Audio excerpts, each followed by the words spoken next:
Hello guys, welcome to study for examination. आज हम लोग सिंप्लीफिकेशन के बेस्ट 5 टाइप्स के क्वेश्चंस को देखेंगे और विथ बेस्ट ट्रिक्स के साथ। ठीक है, देखते हैं टाइप नंबर 1। टाइप नंबर 1 में आपके पास कुछ ऐसे क्वेश्चंस दिए हुए हैं कि root under A plus root under A plus root under A plus dot dot dot infinity तक ये दिया हुआ है। ठीक है, और आपसे बोलेगा कि यहाँ पर इस x का वैल्यू निकालने के लिए, तो फिर कैसे निकालेंगे। यहाँ पर ये जो नंबर दिया हुआ रहेगा, यदि इसको तोड़ने पर इसका फैक्टर कुछ ऐसा आए कि इसके दो फैक्टर के बीच का डिफरेंस 1 आना चाहिए। यदि 1 आता है तो प्लस रहने पर बड़ा वाला आंसर होगा, और यदि यहाँ माइनस है तो छोटा वाला आंसर होगा। एग्जाम्पल लेते हैं। देखिए, मान लीजिए यहाँ पर दिया हुआ है root under 6 plus root under 6 plus root under 6 plus dot dot dot, ये आपका इन्फिनिटी तक दिया हुआ है। ठीक है, तो यहाँ पे तो प्लस है। अब देखिए 6 को हम ऐसे तोड़ेंगे कि इनके बीच, इसके फैक्टर के बीच का डिफरेंस 1 आना चाहिए। तो 1 तो आ रहा है, 3 - 2 1 आ रहा है, तो प्लस है, इसलिए आंसर 3 होगा, बड़ा वाला आंसर होगा। यही यहाँ पे यदि माइनस रहता, यदि यहाँ पे माइनस दिया हुआ रहता तो छोटा वाला आंसर होता, मतलब क्या होता, 2 इसका आंसर होता। तो ऐसे कोई भी नंबर यहाँ पे दिया हुआ रहे जिसको तोड़ने पर डिफरेंस कितना आना चाहिए, 1 आना चाहिए उसके फैक्टर का। मान लीजिए यहाँ पे 30 लिखा हुआ है, सेम क्वेश्चंस सेम टाइप के। ठीक है, यहाँ पे 30 लिखा हुआ है। अब आपको पता चल रहा है कि इसको हम लोग 6 और 5 में तोड़ सकते हैं। डिफरेंस तो 1 आ रहा है, जब डिफरेंस 1 आ रहा है तो माइनस है, और माइनस रहने पर क्या होगा, छोटा वाला आंसर होगा। ठीक है, इसके जगह पर मान लीजिए 42 लिखा हुआ है। क्या लिखा हुआ है, 42 लिखा हुआ है। ठीक है, जब 42 लिखा हुआ है, आपको पता है इसको हम लोग 6 और 7 में तोड़ सकते हैं। माइनस है इसलिए छोटा वाला आंसर होगा, यहाँ प्लस कर देंगे तो फिर 7 आंसर होगा। आई थिंक ये ट्रिक आपको समझ में आ गया होगा। देखिए, इसका एक बेसिक फॉर्मूला होता है कि जब आपको इस तरीके से दिया हुआ रहे तो हम लोग x का वैल्यू निकालते हैं 1 plus root under 1 plus 4a/2। ठीक है, अब देखिए, यदि आप ये इजी है, इससे इजी ये है, लेकिन ये एक बेसिक फॉर्मूला है, इसको भी आप ध्यान रखिएगा। तो 1 plus root under 1 plus 4a का वैल्यू मेरा पास यहाँ पर, मान लीजिए कोई छोटा नंबर लेते हैं, ये तो बड़ा है, मतलब 6 जो नंबर था उसमें। ठीक है, तो 6 नंबर है, तो मान लीजिए 4a है यहाँ पे, तो 4 गुना यदि 6 रखेंगे तो कितना हो जाएगा, 24। a का वैल्यू मेरे पास 6 है, यहाँ पे a का वैल्यू 6 है, तो 6 को पुट किया तो 24 आ गया। 24 यहाँ पे 2 हो जाएगा। अब देखिए 1 प्लस रूट अंडर कितना हो जाएगा, 24 और 1 25, 25/2, यही तो। अब देखिए यहाँ पे आप, यह 25 से कितना बाहर आएगा, 5 बाहर आएगा, तो 5 प्लस 1 6/2, तो 6/2 कितना हो जाएगा, 3 हो जाएगा, तो 3 इसका आंसर होगा। हम लोग तो यहाँ पर डायरेक्ट निकाल ले लेते हैं कि 3 गुना 2, तो यहाँ पे प्लस है तो बड़ा वाला आंसर होगा, तो 3 लोग मार्क कर देते हैं। लेकिन ये क्या है, इसका एक बेसिक फॉर्मूला है, इसको भी आप ध्यान में रखिएगा। ठीक है, आगे चलते हैं टाइप नंबर 2 पे। ठीक है, कि कोई ज़रूरी नहीं है कि आपको एक ही जगह पर कुछ वैसा नंबर दिया हुआ रहेगा जिसके दो फैक्टर के बीच का डिफरेंस 1 रहे, कोई ज़रूरी नहीं है। मान लीजिए यहाँ पे दिया हुआ है आपके पास root under 7 plus root under 7 plus root under 7 plus dot dot dot infinity तक दिया हुआ है। तो आप तो 7 का फैक्टर्स जो भी हो उसके बीच का डिफरेंस 1 नहीं आ सकता है। ये फैक्टर हम लोग 1 और 7, क्या इसके बीच का डिफरेंस 1 है, नहीं है, तो फिर इसको कैसे करेंगे। देखिए, इस तरह के क्वेश्चंस को करने का ट्रिक क्या है। देखिए, इसमें क्या करेंगे कि 7, यहाँ पे जो क्वेश्चंस लिखा हुआ है प्लस प्लस, सब में प्लस प्लस है, तो हम लोग 7 से आगे का कोई नंबर लेते हैं जिसके फैक्टर के बीच का डिफरेंस 1 होना चाहिए। तो 7 के आगे क्या होता है, 8 होता है, 9 होता है, 10 होता है, 11 होता है, 12 होता है। इसमें से किसी के भी फैक्टर के बीच का डिफरेंस 1 नहीं है। यहाँ पर 4 को देखिए, यहाँ पे 4 को देखिए, 12 को देखिए कि 4 × 3 इनके बीच का डिफरेंस कितना है, 1 है। तो जब भी कोई नंबर दिया हुआ रहे, बीच में प्लस दिया हुआ रहे, तो हम लोग आगे का नंबर को देखेंगे कि उसके आगे के नंबर के फैक्टर, किसी के भी फैक्टर के बीच का डिफरेंस यदि 1 आ रहा है, तो अब क्या होगा, देखिए यहाँ पे x का वैल्यू क्या हो सकता है। x का वैल्यू आपका जो होगा वो 3 से छोटा होगा, और 3 से बड़ा होगा, और 4 से छोटा होगा। आपके पास ऑप्शंस में ऐसे ही दिए हुए रहेंगे, ऐसे ही ऑप्शंस में दिया हुआ रहेगा कि x का वैल्यू ग्रेटर देन 4 और लेस देन 3, ऐसे ही कुछ आपके पास दिया हुआ रहेगा। ठीक है, ऐसे ही कुछ आपके पास ऑप्शन दिया हुआ रहेगा और आपको मार्क करना रहेगा। जब भी यहाँ पे कोई ऐसा नंबर दिया हुआ रहे जिसके फैक्टर के बीच का डिफरेंस 1 नहीं आए, तो आपके पास ऑप्शन ऐसे ही रहेगा। ठीक है, एक एग्जैक्ट आंसर इसका नहीं आएगा, इसके बीच के आंसर आएगा। ठीक है, अब आप देखो यहाँ पे कि यहाँ पे उस फॉर्मूला को कैसे लगाएंगे, वो जो बेसिक फॉर्मूला था उसको हम लोग कैसे लगाएंगे। वो क्या था, वो था आपका 1 plus root under 1 plus 4a/2।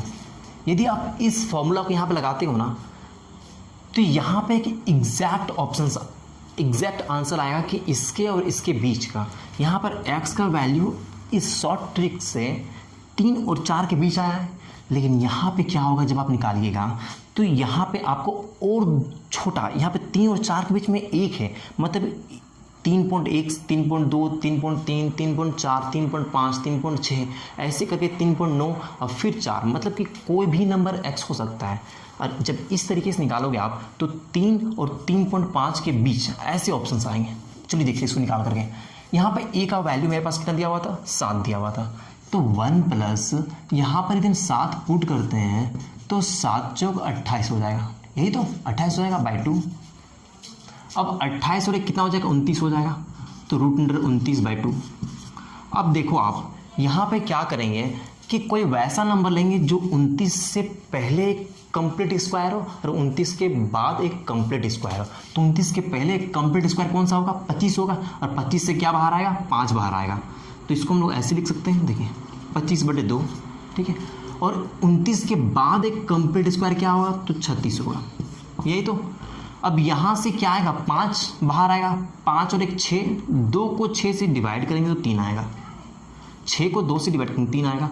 अब यहाँ से बाहर आएगा 6 और 1 7, 7 को 2 से डिवाइड करेंगे तो 3.5 आएगा, मतलब जो x का वैल्यू होगा वो 3 से बड़ा होगा और 3.5 से छोटा होगा, ठीक है। तो इससे बेस्ट आंसर ये देता है, लेकिन आपके पास ऑप्शंस में ऐसा कभी नहीं रहेगा कि इतना क्लोज दे देगा कि x <3 greater than 3 and less than 3.5, आपके पास 4 ही दिया हुआ रहेगा इस तरीके से, ठीक है। हो सकता है कभी कभी आपके पास ऐसे ऑप्शंस दिए जा रहे हैं तो भी आप मार्क कर सकते हो, कोई दिक्कत नहीं है। तो आप दोनों तरीके से आप बना सकते हो, ठीक है, लेकिन ये तरीका बेस्ट है। आगे देखते हैं हम लोग, कुछ और एग्जाम्पल्स को लेते हैं और इस कॉन्सेप्ट को और क्लियर करते हैं, ठीक है। देखिए मान लीजिए आपके पास यहाँ पर 8 लिखा हुआ है, ठीक है। इसी क्वेश्चन को लेते हैं। देखिए मान लीजिए यहाँ पर 8 लिखा हुआ है, मान लीजिए यहाँ पर 8 लिखा हुआ है, ठीक। तो 8 लिखा हुआ है, तो अब इसका आंसर क्या होगा, तो भी इसका आंसर उसी के आसपास ही जाएगा, क्योंकि 8 यहाँ प्लस लिखा हुआ है। तो प्लस लिखा हुआ है तो हम लोग आगे के नंबर को देखेंगे कि इसके आगे कौन सा ऐसा नंबर है जिसका फैक्टर के बीच का डिफरेंस 1 आना चाहिए। तो 8 के बाद 9 होता है, 10 होता है, 11 होता है, 12 होता है, इसके बीच का डिफरेंस कितना होगा, 1 होगा। तो यहाँ पर x का वैल्यू क्या होगा, 3 से बड़ा होगा और 4 से छोटा होगा, यहाँ भी वही आंसर आएगा, ठीक है। 9 रहेगा तो भी आपका वही आंसर आएगा, 10 रहेगा तो भी आपको वही आंसर आएगा। अब देखिए कि इस तरह के क्वेश्चन में सिर्फ हम यहाँ पे माइनस लेते हैं, ठीक है। प्लस देख लिया, अब माइनस लेते हैं, प्लस देख लिया, अब हम लोग माइनस को देखते हैं, ठीक है। अब हम लोग माइनस को देखते हैं, ये टाइप 2 पढ़ रहे हैं हम लोग, ठीक है। अब माइनस को देखते हैं, तो माइनस में क्या करेंगे कि 8 से छोटे नंबर को देखेंगे, 8 से छोटे नंबर को देखेंगे। तो 8 से छोटा क्या होता है, 7 6 5 4 3 होता है। तो इसमें से कोई 7 के फैक्टर के बीच का डिफरेंस 1 नहीं आ सकता है, 6 में आ सकता है। तो 3 2 आ गया। तो अब मेरा जो x का वैल्यू होगा वो 2 से बड़ा होगा और 3 से छोटा होगा, ठीक है। माइनस रहेगा तो 8 से छोटे वाले नंबर को देखेंगे, प्लस रहेगा तो 8 से बड़े वाले नंबर को देखेंगे। I think type 2 concept clear हो गया होगा। हम लोग टाइप 3 की ओर बढ़ते हैं, ठीक है। टाइप 3 में हम लोग देखते हैं कुछ मल्टीपल टाइप्स के क्वेश्चंस को, कि a के बीच में यहाँ पे प्लस था, वहाँ पे आपका मल्टीपल रहेगा। मान लीजिए x equals to root under a into root under a into root under a into root under a, इस तरह से दिया हुआ है, ठीक है। और ये आपका इन्फिनिटी तक गया हुआ है। तो इसका आंसर क्या होगा, a की जगह पर कोई भी नंबर रहेगा तो x का वैल्यू वही होगा। देखिए कुछ क्वेश्चंस को देखते हैं। मान लीजिए आपके पास लिखा हुआ है root under 3 root under 3 root under 3, ये आपका इन्फिनिटी तक गया हुआ है। तो जो आपका x का वैल्यू आएगा वो 3 ही आएगा। इसकी जगह पर कुछ भी रहे, ये आपका यदि इन्फिनिटी तक जा रहा है तो इसका आंसर वही होगा, ठीक है। ये आपका टाइप नंबर 3 था, ट्रिक्स नंबर 3 था, ठीक है। तो ये चीज़ काफ़ी इजी है। इसकी जगह पर कोई भी नंबर रहे, कोई भी नंबर रहे, ठीक है। 5 दे दिया हुआ है आपके पास, तो भी इसका आंसर 5 ही होगा। कोई भी नंबर रहे मल्टीपल में है और यदि वो इन्फिनिटी तक जा रहा है तो फिर इसका आंसर वही होगा। अब देखो क्वेश्चन में और एक टाइप बनते हैं, और एक टाइप ये है कि यहाँ पे ये इन्फिनिटी तक नहीं जा करके एक nth टर्म तक जाएगा। कोई मान लीजिए 5th टर्म तक है, यहाँ 5 5 5 दिया हुआ है, मान लीजिए यहाँ बोल रहा है ये 6th टर्म तक जाएगा। ठीक है, तब इस तरह के क्वेश्चंस को हम लोग कैसे करेंगे? ठीक है, यहाँ पे क्या करेंगे कि ये जो आपका a है ना, a के पावर हम लोग क्या करते हैं कि यहाँ पे हम लोग n लिखते हैं। क्या लिखते हैं? जितना हम लोग n होगा 2 के पावर हम लोग n लिखते हैं, 2 के पावर n, और दूसरा में ऊपर में लिखते हैं 2 के पावर n-1। जब भी ऐसे दिया हुआ रहे तो ये जो a है, a के पावर में हम लोग लिखते हैं, नीचे पे लिखते हैं 2 के पावर n, ऊपर में लिखते हैं 2 के पावर n-1। ठीक है, चलिए क्वेश्चंस को देखते हैं तब समझ में आएगा। यहाँ पे देखिए आप a की जगह पे क्या 5 है तो 5 लिख लेंगे। बोला है कितना 6 टर्म, तो मतलब यहाँ पे n का जो वैल्यू है वो 6 है। ठीक है, तो हमको पता है कि हम क्या लिखते हैं, 2 के पावर n लिखते हैं, तो 2 के पावर n और 2 के पावर n-1 यही होता है, तो 5। अब देखिए 2 के पावर n मतलब 2 के पावर 6, क्योंकि हमको यहाँ पे 6 टर्म तक ये बोल रहा है। ठीक है, अब देखिए 2 के पावर 6-1। अब पता है कि 2 के पावर 5 32 होता है, तो 6 कितना हो जाएगा, 64 हो जाएगा। मतलब कि आपका 5 यहाँ पे आपका 2 के पावर 6 कितना हो जाएगा, 64 हो जाएगा, और ये 64 में एक घट जाएगा तो 63 हो जाएगा। ठीक है, तो इसका आंसर ये होगा। और एक क्वेश्चंस को देते हैं और इसके इस टाइप के क्वेश्चंस के कॉन्सेप्ट को हम लोग क्लियर करते हैं। ठीक है, चलिए देखते हैं। मान लीजिए आपके पास x का वैल्यू रूट अंडर मान लीजिए यहाँ पे 7 दिया हुआ है, 7 दिया हुआ है, 7 दिया हुआ है। ठीक है, अब देखिए 7 7 दिया हुआ है। ठीक है, और यदि ये बोलता है कि आपका मान लीजिए ये आपका 5th टर्म तक जा रहा है। ठीक है, ये 5th टर्म तक जा रहा है, तो इसको हम लोग कैसे बनाएंगे? तो हम लोग क्या करते हैं, a का पावर क्या लिखते हैं 2n, और फिर ऊपर में लिखते हैं 2n-1। ठीक है, तो अब देखिए आप यहाँ पे 7 2 का पावर n मतलब 2 का पावर कितना 5, और ऊपर में लिखेंगे, देखिए साफ साफ लिखते हैं यहाँ पे 7 2 का पावर 5, ऊपर लिखेंगे 2 का पावर 5-1। ठीक है, क्योंकि यहाँ पे n का वैल्यू 5 है। अब देखो आप यहाँ पे कि यहाँ पे कितना हो जाएगा कि 7 के पावर कितना हो जाएगा, 2 के पावर 5 कितना हो जाएगा, 32 हो जाएगा, और 32 में भी 1 जाएगा तो यहाँ पे 31 हो जाएगा। मतलब यही इसका आंसर होगा। ठीक है, तो ये इसका एक ट्रिक है। ठीक है, यही इसका बेसिक कॉन्सेप्ट भी है, यही इसका ट्रिक भी है कि जब भी आपके पास एक nth टर्म तक दिया हुआ है तो उसका फॉर्मूला यही होता है। ठीक है, आगे देखते हैं हम लोग टाइप नंबर, ये टाइप नंबर 4 था, ये टाइप नंबर 4 था। ठीक है, टाइप नंबर 3 क्या था कि यहाँ पे ये इन्फिनिटी टर्म तक जाता है।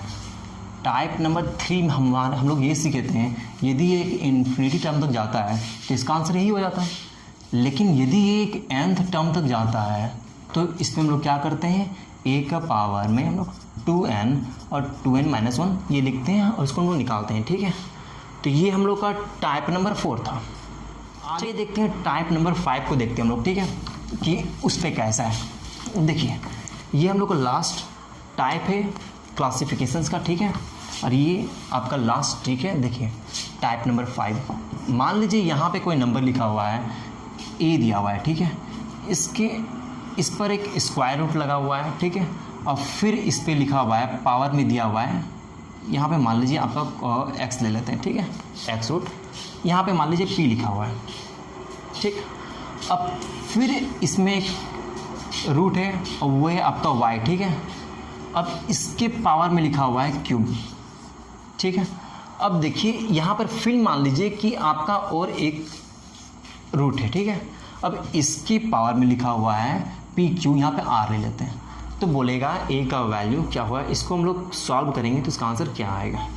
देखिए इसका आंसर क्या आएगा, याद रखिएगा कि जो a है इसको हम लोग ऐसे लिखेंगे, और ये जो पी क्यू आर है ना, ये इसके ऊपर होता है p into q into r, और जो आपका रूट है वो चाहे जितना भी रूट है, जैसे यहाँ पे x रूट है, यहाँ पे y रूट है, यहाँ पे z रूट है, तो ये नीचे होता है, ये नीचे मल्टीपल होता है, और यही इसका आंसर होता है। ठीक है, इस पे हम लोग एक एग्जांपल लेते हैं और समझते हैं इस ट्रिक को। ठीक है, इस 5 टाइप्स के क्वेश्चंस को हम लोग समझते हैं। देखिए आपसे इस टाइप के क्वेश्चंस कैसे होते हैं।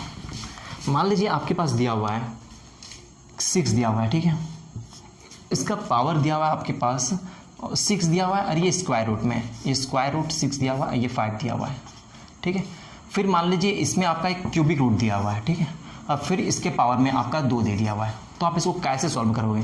तो इसको आप इजीली सॉल्व ऐसे कर सकते हो कि 6 का 6 पहले पावर मल्टीप्लाई होता है और देन उसके बाद जो नीचे होता है वो आपका रूट मल्टीप्लाई होता है। तो यहाँ पे रूट क्या है? स्क्वायर रूट है। स्क्वायर रूट मतलब क्या है? यहाँ पे 2 बात ही है, तो ये 2 × 3 हो जाएगा, ठीक है।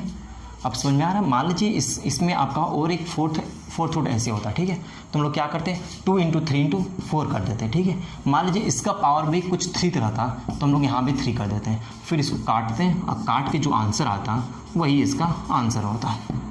समझ रही हो? तो यही आपका 5वां टाइप का क्वेश्चंस था। आई थिंक आप लोग ये ट्रिक अच्छा लगा हो, देन प्लीज़ वीडियो को लाइक जरूर कीजिएगा।